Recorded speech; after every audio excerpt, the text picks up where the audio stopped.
Hello everyone, ચલો આજે ફરી આપણે કંઈક નવું શીખીએ. જ્યારે આપણે સાડીની પટ્ટી ઓટવીએ છીએ તો આવી રીતે સિમ્પલમાં ઓટવીએ છીએ.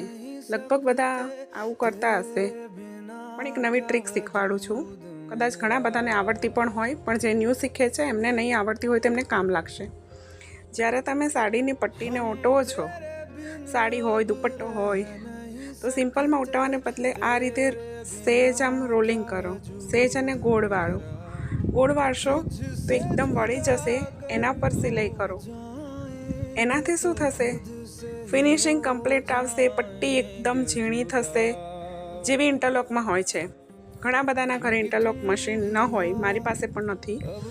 તો જ્યારે આપણે ઇન્ટરલોક વગર એને પટ્ટી વાળીએ તો સેમ ઇન્ટરલોક જેવી જ પટ્ટી થાય છે. ફિનિશિંગ પણ કમ્પ્લીટ આવે છે. ટ્રાય કરી જોજો. કંઈક નવું અને સારું તમને ગમશે અને તમારા કસ્ટમરને પણ ગમશે કે ના સરસ ફિનિશિંગ છે. તો જરૂરથી ટ્રાય કરજો. અને આવી નવી નવી ટ્રીક જાણવી હોય તો અમારી સાથે કોન્ટેક્ટમાં જરૂરથી જોડાયેલા રહેજો. ઘણા લાંબા સમયે વિડીયો નાખ્યો છે, પણ ટાઈમ મળે ત્યારે જરૂર નાખીશ. તો કંઈકનું કંઈક નવું જે હું જાણું છું એ જરૂર તમારા લોકો સાથે હું શેર કરીશ કે આ રીતે આપણે આપણા કામમાં ઘણી બધી ફિનિશિંગ એડ કરી શકીએ છીએ. તો કસ્ટમર પણ ફરી આપણી પાસે આવે.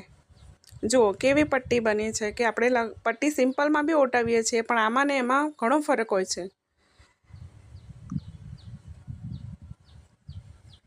જોઈ લો.